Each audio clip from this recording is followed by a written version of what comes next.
All right. Hey, see, look, most people see distressed properties, but Michael Fernandez, he sees acquisition, redevelopment, and even tokenized investment opportunities. You're in store for a incredible podcast today with Michael Fernandez. How are you, sir? Welcome to the I show. am I am good. Thank you for that wonderful intro. It's very kind of you. Well, offline you were sharing with so many golden nuggets. I'm like, no, no, no, stop, hold on. Let's put it on the podcast. So Yeah. excited to start the recording here. And Sure. we'd like to start with a little bit of the background, right? Yeah. Who is Michael Fernandez? Where did you come from? Were you a corporate guy? Were Yeah. you always an entrepreneur? Did the family come from that lineage of real estate? Like, where did you learn to build, your business? So take it away. Yeah, so no, my family not I mean, look, my father had a side business, but he worked for the government. Um my mother,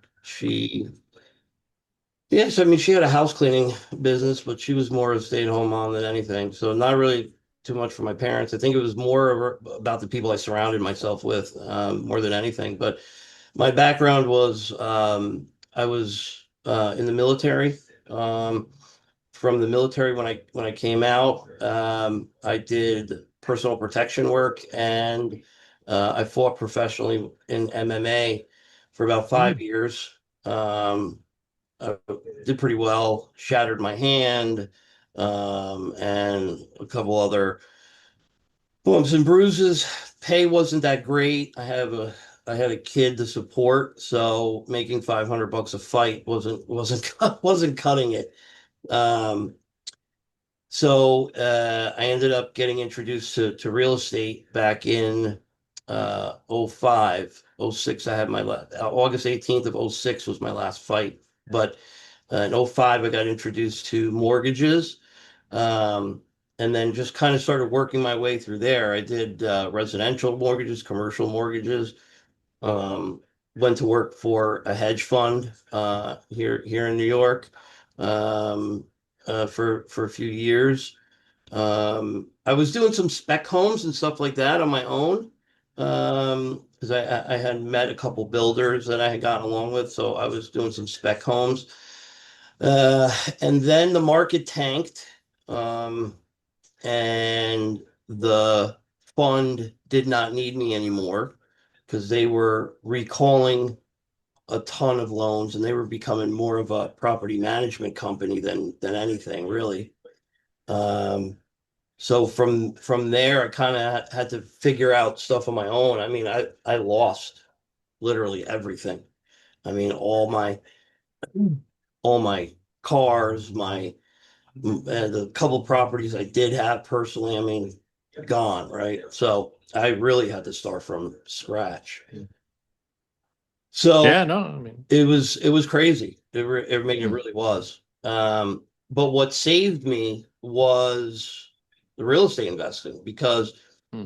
the things I did learn while working for the fund and doing mortgages and doing spec homes, um, I was able to go out and make some connections with a couple attorneys, do some learning on my own. And during that time, we were faced with all these foreclosures going on. So we were taking foreclosures, pre-foreclosures, helping save the people from losing their home. And we were taking those properties and utilizing them as rentals. We were doing co-living rentals back in 2009, where we were housing folks that were either homeless vets or just homeless civilians that were stuck in a homeless shelter, needed a place to live so they could hit the reset button. Um, and that's what we did. So we stayed with that for a number of years, and things just expanded to where they are today. It's so interesting, right? A lot of people avoid conflict, avoid controversy, avoid setbacks, but yet the biggest determination of how you grow is typically in the bad times, right? Not necessarily in the good times. You probably Mhm. get stagnated, you get comfortable, okay with how things are going, like, hey, I'm okay. But through the adversity is where most of us build calluses and build up, new foundations of new skin per se, right? To head into the marketplace. So it's really cool to hear that, and obviously, the fighting side of things, right? It's Yeah, it's an interesting journey because a lot of people feel like, hey, there's a lot of glory in sports, right? Like I'm a yeah. former D1 soccer guy, and Oh, like wow. you see all the things, right? But you know what? The 1% of the 1% of the 1% make it to the high levels. Yeah. But it's so cool that someone took an interest in you. So obviously it sounds like you were the type of guy that, man, they saw work ethic, they saw integrity, they saw just a fight to be a winner, but you needed to get molded and brought to a situation and to an industry that you could, build yourself out. So it's really cool to have you, share that part of the story. So Yeah. when does it become like, hey, for you, when did that ideation of you doing this on your own, because you were inside of a fund learning Hmm. things, when did you get that itch, like to say, okay, well, I think I'm good. I've learned enough. Or did you kind of simultaneously play both sides of the fence and be able to build something on your own, build, the fund or what have you? How Yeah. did that work out for you? So yeah, when the market tanked and the company, wasn't, lending anymore and didn't have any place for me, it was really a decision of, am I going to keep sinking or I mean, what am I going to do at this point, right? So I thought to myself, look, I've done spec homes, I've seen enough deals, so I got to be able to do this on my own, right? So I kind of made a loose plan and then dove into it. I'm not saying that I dove into it blind, but I definitely, what do they say, take massive imperfect action. So I Hmm. definitely took massive imperfect action. Because I didn't have, I think, if I remember correctly, I think I had like 2,700 bucks left in my bank account at that time. I'm like, how the hell am I going to buy a property with 2,700 bucks? Like, what am I going to like? That's a fancy dinner, I guess, out. But that was really, it wasn't going to go too much further than that. But um, so I look, I had to get a job. I ended up getting a job at a restaurant because one thing I left out that I forgot to tell you, I went to school to become a chef, Oh, okay. and I hated it. I did it for a very, very short period, and I'm like, this sucks. I'm not doing this. So I say that to mention when everything collapsed, I had that to fall back on. So I went to a restaurant and remembered really quick why I hated doing it and why I wanted to get the hell out. So that gave me some additional motivation on top of losing everything. Um, so when I got home at night from that restaurant job, I used to do a ton of research. I would research from about 11 at night till about 3 in the morning. Then I would go to sleep, get up at 9, be to the restaurant by 10, and rinse and repeat, right? So uh, a lot of the push came from being so miserable at that restaurant job and being so mad for losing everything, right? That kind of gave me the push to just go out on my own, even though I'd never really been out on my own before. That gave me the push that I needed.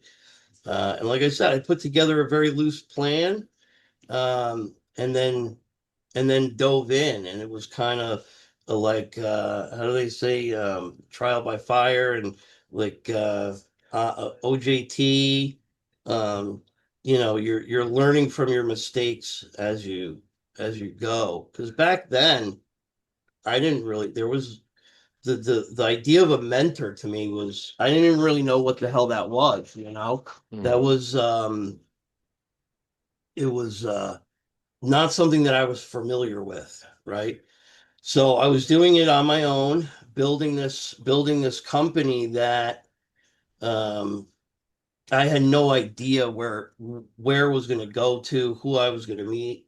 Um, and now, we're wholesaling properties, we're, fixing and flipping properties. We have rentals all over.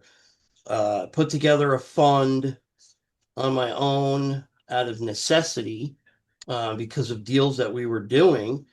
Now we have a SEC Reg D and Reg S tokenization platform um, that 2 years ago I knew nothing about, like totally. I didn't even know what tokenization was. Um, and just took the time to absorb it all. And again, another thing that I did on my own with no one to hold my hand, right? It was learn as you go. I was asking questions to the attorneys, so on and so forth. But again, I jumped in and did it. Did I make mistakes? Absolutely. Do I still make mistakes? 100%.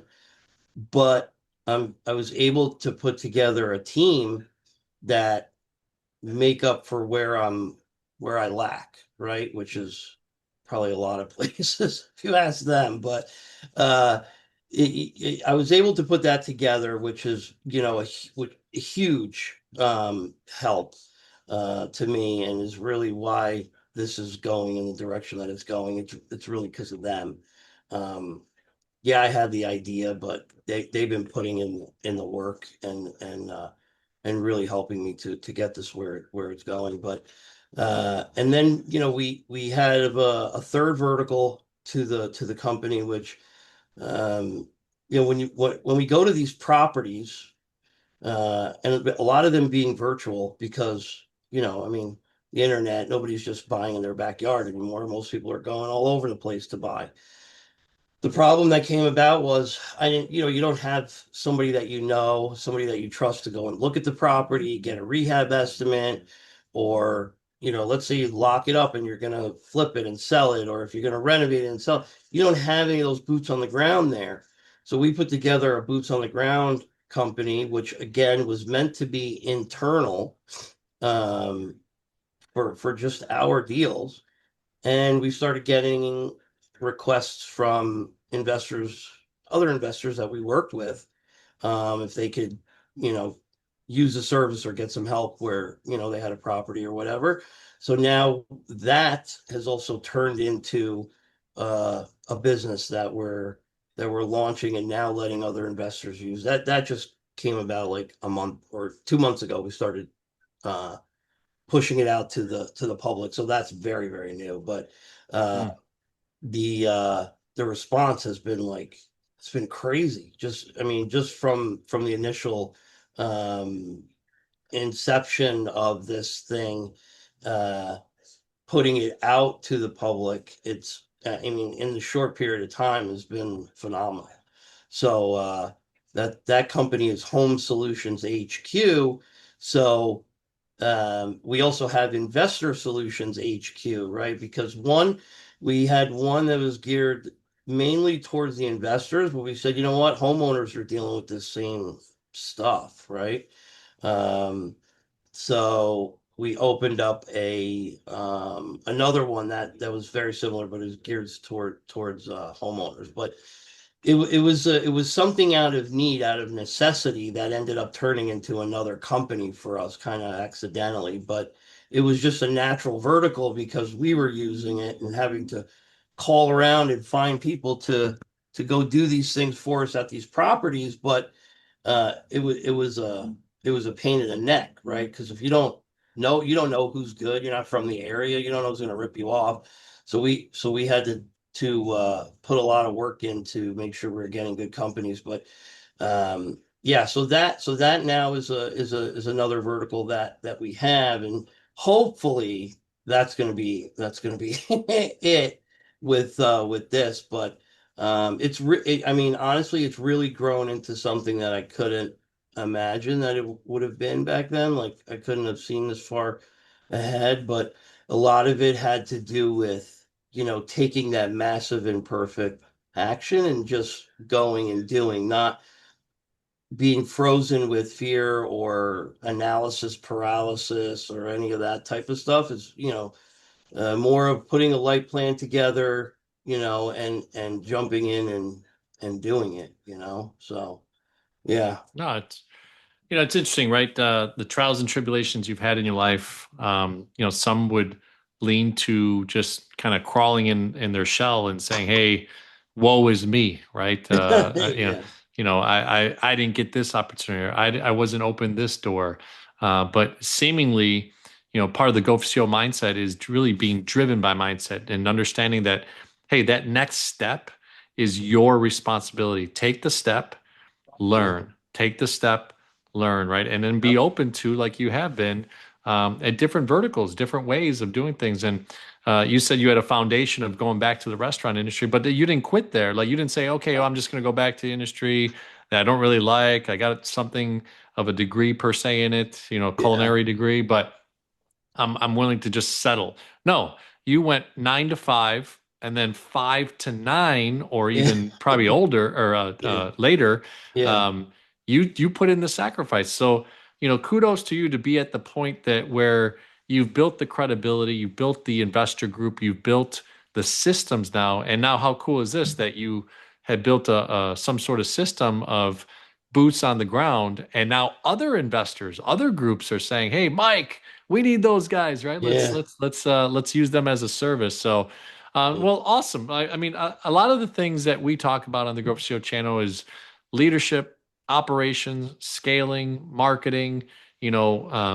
Talent optimization. yeah, Things that like that are in that space, right? The real estate space, because it is something solid that you could look at and feel and touch, and like you said, walk through, can be a little bit tricky in the sense of building a company around it. So yeah, from a building company, building talent perspective, what's been some of the ways that you've kind of organized your company so that you can grow into more talent, and it's not just Michael Fernandez and planting your flag somewhere. So, yeah. No, good question. So with the operation, well, let me talk about the talent first.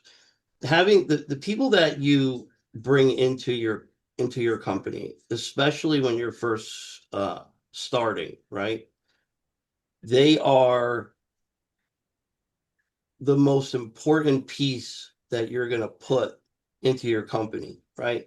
They are really like that linchpin that's going to hold everything together for you to push it to those next levels. Because without having a good team, you're going to have nothing but chaos. And I mhm, know because I went through it, right? At one point, we were growing way too fast. I mean, way, way too fast. We were using a lot of creative finance, and we were taking on a lot of buildings in the city. And I mean, I had 880 units inside of a year, right? So it went really, really quick. Um, and with that, we were having to bring on a lot of new people, which caused a lot of chaos because, like you were saying, I didn't have the systems in place. I didn't have the processes in place because things were going too fast. mhm, And I had this Israeli guy that I knew, very successful business guy. And he told me, he said, Michael, don't build the business so quick. Slow down. You have time. I'm like, what is this guy talking about? Why wouldn't I want to build a business quick? Like, look at all this money I'm making. Like, this is like he don't know what he's talking about. Like, I'm gonna go. So I used to yes him to death. Yeah, yeah, yeah, yeah, yeah, yeah.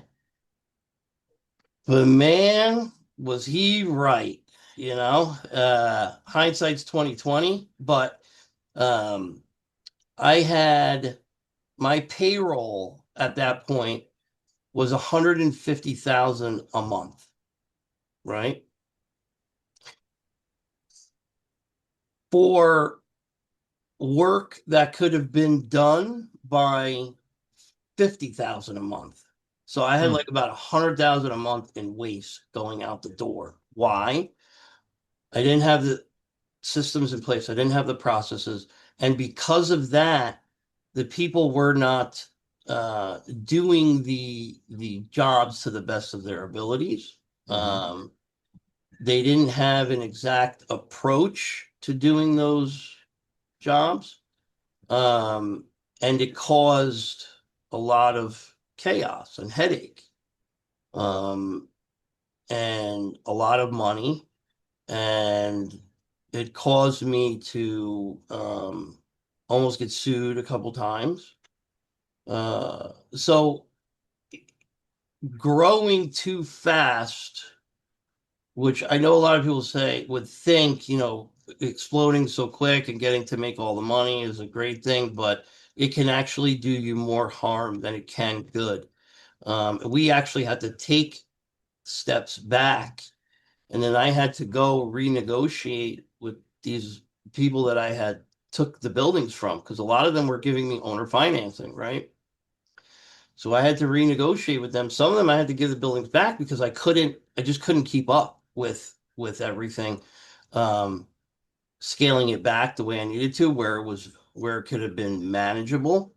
Um, so we had to really rework the entire company at that point. And to top it off, I had my bookkeeper at the time had stolen $400,000 from us. Yeah, she was getting some of the government checks in the mail before they would get upstairs. Um, and she was getting them cashed. Hmm. So, Wow. yeah, I didn't throw her in jail. I actually became very close with her kids. She had two young sons. One of them was autistic, and the father was no help whatsoever. So I knew if I had the mother thrown in jail, those kids were gonna be a mess. So I was never gonna see the money again. I knew it was gone. Um, but I just walked away from it because I didn't want to hurt the kids, which people tell me I was stupid for that, but whatever, it is what it is. I don't think it was stupid, but um, so having that team when you're building your company is uber important, and making sure that you're picking the right people from day one. Spend the extra time to do it. Spend the extra time to get to know each person that you're looking at hiring from a background to previous employment. Actually call their uh previous employers and get some details on them as much as you can get anyway to see what kind of person you're bringing into your company, right? um that's probably the most important thing that you could do. And there was another gentleman. He's a billionaire. He was one of the owners. You know the company, remember the company WeWork in New York City? Hmm. So one of the owners of WeWork, not Adam Neumann, his partner and CFO, who was behind the scenes, he had told me, he said, Michael, best thing you could do is spend 70% of your time hiring talent. I couldn't understand why. I'm like, 70% of my time hiring. Is this guy drunk? Like, I'm not spending, like, these billionaires think crazy, right? So then again, I found out I was wrong yet again. And it made sense to me why he was saying that, because it's so important the team that you have, that without a solid team, you're not going to get anywhere, and you're going to be Hmm. wearing all those hats that an owner wears or a CEO wears when you first start a company. You're going to be wearing them forever, and that is not where you want to be, because at that point you don't have a business, you have a job, and you're working for a crazy person, which is yourself, right? You're that boss that you wanted to run away from uh, for years, and the reason why you started the company in the first place. You're not doing. You don't have the freedom. You don't have. I mean, you're doing 10 different jobs. You're spending all kinds of crazy hours at work. Um, and it's just there's no balance, right? So that that team is your way of combating that and building a company that you can actually be proud of, and something that will do good for other people, and something that's going to give you the life that you want to have. But without those people, your life will be even more chaotic than you can imagine without having the right team, uh, and bringing in the wrong team, right? So that's probably by far the one of the most important things that I could tell anybody, that if you really want to grow a company, spending that time and finding the right people are really where you need to focus. Well, as they say, Michael, success leaves clues. And Yeah, obviously, great mentorship and, a line here or there that you catch instead of being taught. yeah, When you catch things and they're caught, it's almost like the light bulb comes on, right? When you're being taught things, sometimes you fight them, right? Like you yeah. could be in a fight or flight mode, and well, this billionaire, he doesn't know what he's thinking, but he gave you something that you Yeah, resonate that should have resonated, right? But yeah, until it was the right time, you figured that out, and it's such a cool experience to go through. And I think that's why people tune into podcasts a lot of times is, man, the yeah, Michael Fernandez of the world, and not knowing exactly what his background is, but then hearing this nugget that this guy from a big time company shares with you, or this Israeli gentleman that you said yeah. earlier, these are stepping blocks, right, onto what has been able to be the foundation of what you built. So let's get into the business itself, right? Okay. When you say, hey, you were spending 150,000 in salary, well, I mean, you got to be bringing in a million or so, just to even afford some of that, or maybe half a million, somewhere in Mhm. that range to afford that. So, what has been the revenue cycle like? Yeah. Is it mostly on the like buy and hold of the real estate that Mhm. brings in the revenue of the payments? Has it Mhm. been an investor group that maybe you have a source of funds that you can kind of do operating costs, and Mhm. then you make your upside on the sale? Like, what's been kind of the revenue source of the business? Yeah, so yeah, good question. So when you're okay, so I'll go back to the beginning. When with starting again, remember I didn't have anything. I didn't have any money, nothing, right? Uh Barely enough money to form a company after after being cleaned out. But the the first thing that I had to do, I had to make quick money, right? I had to make money that was going to pay for me, right? Before anything. Hmm. I was able to do that not with rentals, not with, any of those types of strategies, but I was able to do it with uh, wholesaling properties, flipping them to other investors, right? Uh, when I started, it was a weird time because remember, like I was saying, that the market had tanked. So there was a lot of people facing foreclosure. Um, and with those people that were facing foreclosure left um, left a weird situation in the market, right? So it was very hard to wholesale at that time, or harder because a lot of people didn't have access to the money to be able to renovate the houses and flip them and so on and so forth.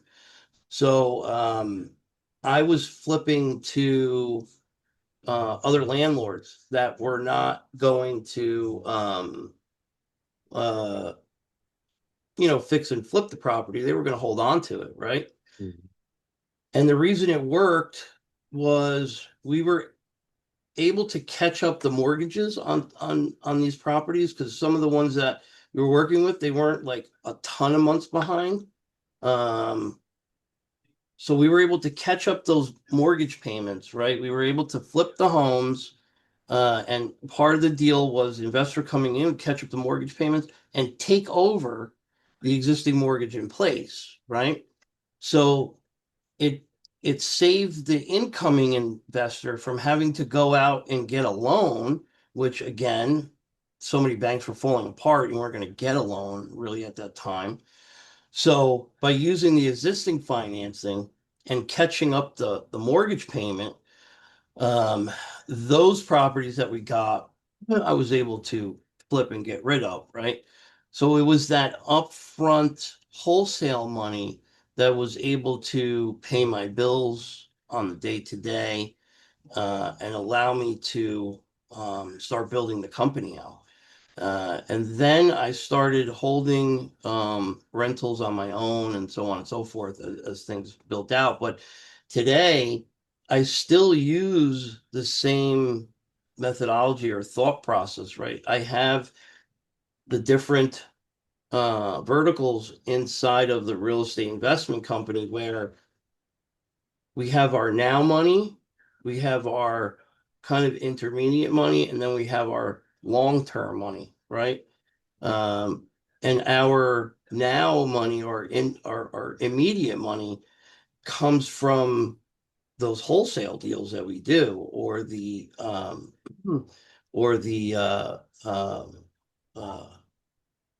creative type structured deals that we're doing, right? Whether it's a subject to or something that we're wrapping or what have you, but it's those things that pay the immediate bills, right? We're using that to pay for any salaries that we have, any marketing that we have, our rent, our yada yada yada, right? The things we need to pay on the immediate. Then for the middle of the road and for the long term, that all falls on either properties that we're fixing and flipping, a property maybe that we're gonna build from the ground up and get rid of. And then our long term comes from the rentals, comes from properties that we're wrapping, and things that we're going to hang on to for 5 to 7 years, or longer, depending on the property. But um, it's that structure that's really been helping us to be able to succeed. Um, and then also the fund. I mean, the fund itself is hugely important for the future because that's allowing us to do much larger projects that are generational, right? That's something that these things that we're doing to the fund is something that you're going to hand down to your kids or your kids' kids, or God forbid something happens, they have a nest egg that's there that will be around to take care of people for hopefully generations to come, right? So that's kind of the thought process behind the structure, and you hit each one of those points or milestones as you're going along, and kind of feeling out of when you want to start the next, right? Because you don't want to jump in right away and start with rentals because now you have something you just put another bill on your back, right? What if you can't get tenants? What if you lose a tenant? What if now you got to make sure that you have the capital to cover for this property if things don't go as planned, right? And things rarely ever go as as planned in life, right? Uh, so you have to really know and examine where you're at. Um, have a good um, understanding of your business, right? Like you have to know your key performance indicators of your company to know where you're at and where you're going and how long it's going to take to get there. So in order to add those additional uh, strategies or verticals or income streams or what have you, you got to make sure you're at the right point to do it. You don't want to do it too early. You're better off. I'd rather somebody do it later than early, because if you jump the gun too soon, it could force you to take several steps back, right? If you take on rentals too soon, maybe you're not going to be able to cover the payments on all of them, and it's going to set you back, right? Or you're going to end up getting foreclosed on or something like that, right? So you want to make sure that when you're first starting, before you get to that next phase, you have enough revenue coming in to where you're covering your expenses, you're covering enough to put in for a reserve account, and that you have steady business flowing. This way, if you do move, if and when you do move to that next phase, you know that you can rely on the first vertical to cover things if things go south in your second vertical, right? So it's really all about planning and structuring your company the right way to accomplish what you want to accomplish. You have to have a clear um, direction on where you're going, because if you don't know that, you're not going to be able to plan correctly, right? It's like jumping in the car and saying, "All right, let's go. We're going to go on vacation." And you don't know where the fuck you're going, right? I'm sorry, I shouldn't curse, but That's fine. um, so not having that direction is you'll be chasing your tail, right? You're gonna be driving in Yeah. circles or driving into the ocean or something. But so having that clear plan set for yourself and your company is where you got to start with. Clearly, we all know we need money today, so you have to have that in front of you first. Once you have that and it's going smoothly, and you can actually track your business, and you can um, uh, gauge, predict, improve your revenue, and you know your numbers like that, and you're at a place where you have a cushion. Now you're ready to move to the next vertical, right? Now you can build that one out. Then once you have that one built out, then you go to the next one.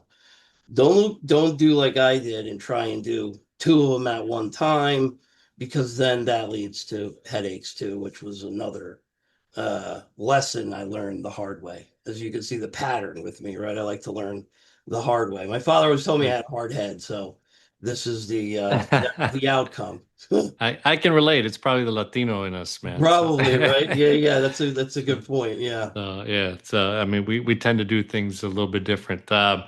No, look, I love that what you're saying, and I think Go4CEO community, you should be able to get a ton of wisdom of what Michael is sharing with you. There's a great book I read from Patrick Bet David called Your Next Five Moves, Very good and book. he talks about the sequencing, right? And you Yeah. just talked about it like a master class, Yeah. like in real estate.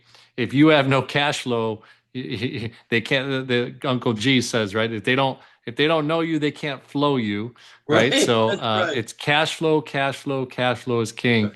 Yeah. And like you said, at the beginning part, you may want to learn the wholesaling side, because you could move into a community that starts to learn.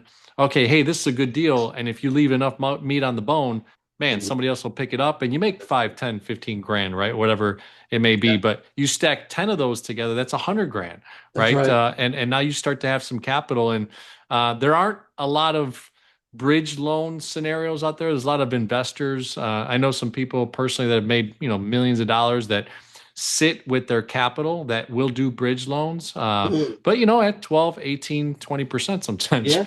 right? Yeah. So and that's the type of game you have to play at the beginning. That's right. And they make their money, you make your money, right? That's All that right. type of stuff. So it's really cool. I relate it to business, man. I love business. I'm not that big of a real estate guy, Mhm. but I love the real estate game because there's such a similarity in traditional C&I, commercial industrial businesses, or Yeah. food distribution. Compare, it's all that mindset of how you sequence things. So, Yeah. um, well, look, and I love that you've been sharing a ton of the stories, a ton of the Mhm. talent optimization, looking for the right people to be in your business.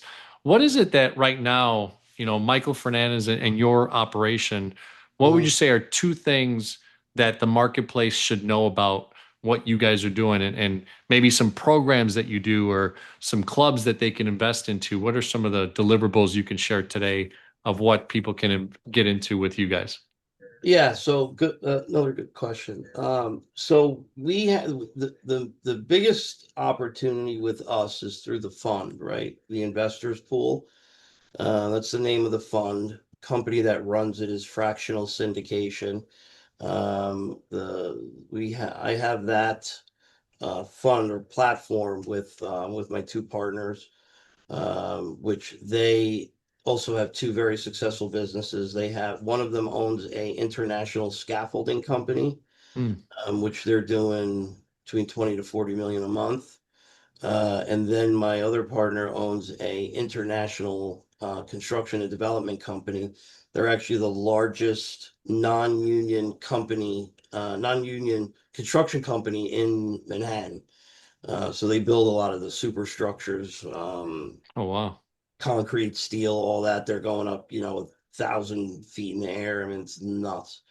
But the my two partners there are the ones that kind of put together this fund with me. And the fund it's run by a team. I mean, I'm obviously part of it, but the team that we have is a very experienced team of guys that have run hedge funds for 15, 20 years. Guys that have underwritten and raised capital for, hundreds of billions of dollars in deal flow. Um, so it's a very, very um, successful team with an amazing track record. So we brought those folks in, and now the opportunities that are available or that have become available on this platform, and the type of deals that it's drawing are crazy. I mean, and the returns that folks are seeing, they're going anywhere from, like, I think that the lowest re return that we're giving right now is like 18% on your money. We have some deals that are double and triple that. Um, so we have one deal in Florida right now. You walk into the deal and your money jumps 30% because there's a 30% equity in the deal from day one for folks that get Mm. in, right? So, and then you have the rental income that comes from these properties. So the opportunity is really great. And the tokenization fund that we have, a lot of people don't know what tokenization is, but Yeah, share uh, that. What does that really mean? yeah, so the simplest way I can put it is everybody knows what crowdfunding is, right? Hmm. You a bunch of people get together, they invest in a company or a property, and then everybody gets a share of ownership, right? Depending how much you put in, you get a percentage of ownership. So if there's a thousand shares and each share is $100, if you put in $500 investment, you get five shares of the company, right? Hmm. So it works very similar to that. The only and the big difference is your ownership is not only represented by a share of the company, but it's also represented by a coin, a crypto, right? A what they call a stable coin. They call it a stable coin because the coin is actually backed. Its valuation or its value comes from the asset that it's representing, right? So if you have one share or one coin in this building or this company, the value of that coin comes from that building or that company. It's unlike any other crypto you're looking at, which is totally market driven, right? It's a market demand. Uh it's not backed by anything. It's being pushed by the market, but there's nothing for it to fall back on, right? There's no tangible asset tied to it that can hold its value, right? With tokenization, you do have an asset that backs that coin. So that coin is backed by an appraisal. It's backed by a valuation of a company. I mean, so you have actual um, value that's real, it's tangible, and you own that property. So you can go there, you can drive by, you can touch it, you can go sit on the front lawn, you can go climb on the roof for all we care, right? You actually own a percentage of that property. So you get rental income from it, you get the equity from it, you get the tax benefits from it. And the thing that you will get with tokenization that you can't get in any other real estate deal is you get real and true liquidity. So what does that mean? So any real estate deal you get into, um, you buy a house, you buy into a development project. Say you do crowdfunding on a apartment complex in Florida, um, and you own 5% of it, right? Or 1% of it, or whatever. You buy a house for yourself as a rental property. No matter what property you buy or invest in, there's only one of a couple ways you can get your money back. You either have to refinance the whole project or property, you have to sell the whole project or property, or you have to find somebody to come in and take your shares, right, of the company, right? If the other partners approve of you doing that, right? Hmm. So in essence, you're pretty much once you're in one of those deals, you're stuck until the property sells or until everybody agrees to refi, right? With tokenization, you're not stuck because you can take your coin and you can go to the market and sell your coin on the open market. So if you have five of them, 10 of them, 100 of them, you can sell all of them. You can sell one of them. You can sell half of them. Um, you can do it however you want. It's just like a stock or just like a Bitcoin. You go on Coinbase and you can sell your Bitcoin or your Ethereum or your whatever it may be. Or if you have a share of Apple stock or Microsoft or whatever, you want to cash out your money from those shares, all you do is you go and you put it on the market and you sell it. You put in a sell ticket, right, for your at your brokerage. It's the same thing with tokenization. If you want to cash out some of your equity or you need some of your investment back because another investment came about, you can take a portion of your um, invested dollars out by selling a portion of your coins on the secondary market, right? Or you can sell all of them, or you can sell just one, or you have a lot of freedom and flexibility. You have true liquidity with it because you can pull your money anytime you want, unlike regular real estate where you cannot do that. You're stuck, right? So that is a really big draw to people that invest because they know they can pull their money out of this real estate deal anytime they want, um, without getting penalized, without getting delayed, without needing anybody's approval. Um, it's as simple as you going, putting in a sell ticket or even trading them. You can trade them for other projects. People do that as well. So it gives you that flexibility with tokenization that you don't get anywhere else. You also have transparency and you have a lot of additional protection because you can't just steal a deed that's been tokenized because everything is recorded on the blockchain. You have to be able to provide the proof that you actually paid for this property or that you actually whatever with the property. They're going to go back on the blockchain, verify your transaction that you actually did this, and then at that point, the deed transfer can take place, right? Once you've proven Mhm. that you own it. So it gives you that extra level of security that you don't get with a legacy type real estate deal. Um, and you have that transparency as well. You can see who owns it, who put in what. Um, because of the blockchain, it gives you that as well. So it has a lot of upside to it.